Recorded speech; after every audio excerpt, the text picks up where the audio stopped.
Let's read on. His thoughts troubled him. The king spake and said, Belteshazzar, let not the dream or the interpretation thereof trouble thee. Belteshazzar answered and said, my lord, the dream be to them that hate thee, and the interpretation thereof to thine. Daniel's concern was for who? The king. It was for King Nebuchadnezzar, not for himself.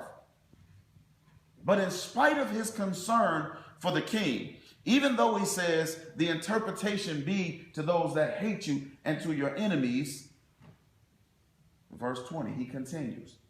The tree that thou sawest, which grew and was strong, whose height reached under the heaven and the sight thereof to all the earth, whose leaves were fair, the fruit thereof much, and in it was meat for all, under which the beasts of the field dwelt, and upon whose branches the fowls of the heaven had their habitation. It is you, O king, that are grown and become strong, for your greatness is grown and reaches to heaven, and your dominion to the end of the earth.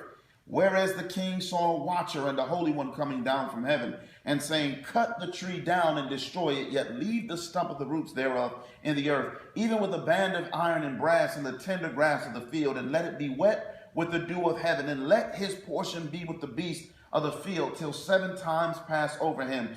This is the interpretation, O king, and this is the decree of the Most High, which has come upon my lord the king, that they will drive you from men, and your dwelling will be with the beasts of the field. They will make you eat grass as oxen. They will wet you with the dew of heaven, and 7 times or 7 years will pass over thee, till you know that the Most High rules in the kingdom of men and gives it to whomsoever he will. Lord have mercy. Verse 27.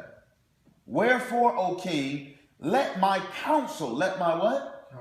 So Daniel says, listen, you're going to lose your mind and you're going to be living like an animal out in the wilderness for 7 years. He's saying this while Nebuchadnezzar is standing in the palace. The most powerful man on earth still, and Daniel tells him, you're going to be living like an animal for 7 years. Now listen to what he says. Because of this, I want you to take my counsel. Break off your sins by righteousness, and your iniquities by showing mercy to the poor, if it may be a lengthening of thy tranquility. Wow. So he says, do you think, and let me ask you, do you think Daniel was acquainted with some of Nebuchadnezzar's sins?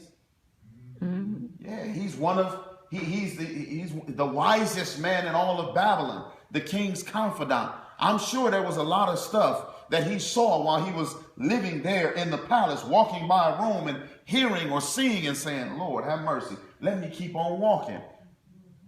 Break off your sins by righteousness. So his counsel is, man, you better start living right. Then he says, you need to change the way you're treating the poor. Daniel not only interprets the dream, which is not a positive interpretation, but then he counsels him by essentially rebuking him of his sins. The third story, I'll just tell you, I'll just cut to the chase. This is Belshazzar. Daniel chapter 5, you remember a great feast, and there's handwriting on the wall. And Daniel comes in. Verse 17, Daniel says before the king, let your gifts be to yourself. Give your rewards to somebody else. You, O king, the Most High God, O thou king, the Most High God gave Nebuchadnezzar, I'm in verse 18, thy father a kingdom and majesty and glory and honor. For the majesty that he gave him, all people, nations, and languages trembled and feared before him. Whom he would he slew, whom he would he kept alive, whom he would he set up, and whom he would he put down. But when his heart was lifted up and his mind hardened in pride, he was deposed from his kingly throne, and they took his glory from him. Verse 22, thou his son, O Belshazzar, you have not humbled your heart, though you knew all this. But you have lifted up yourself against the Lord of heaven. They have brought the vessels of his house before you, and your lords and your wives and your concubines have drunk wine in them, and you have praised the gods of silver, gold, brass, iron, wood, and stone, which see not, nor hear, nor know, and the God in whose hand your breath is, and whose are all your ways, hast thou not glorified. Then listen to what he says. God hath numbered thy kingdom and finished it. Verse 26.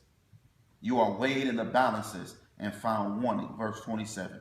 Your kingdom is divided and given to the Medes and the Persians. Wow. The party is stopped, but all the people are there. Daniel interprets this dream by rebuking Belshazzar in front of everybody. You know how God dealt with your grandfather. That's who Nebuchadnezzar was to him. You know how he dealt with your grandfather, and still you have persisted. What am I talking about tonight?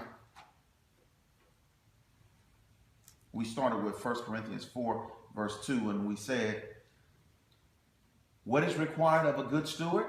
To be faithful. Daniel faithfully delivered the message that he was supposed to.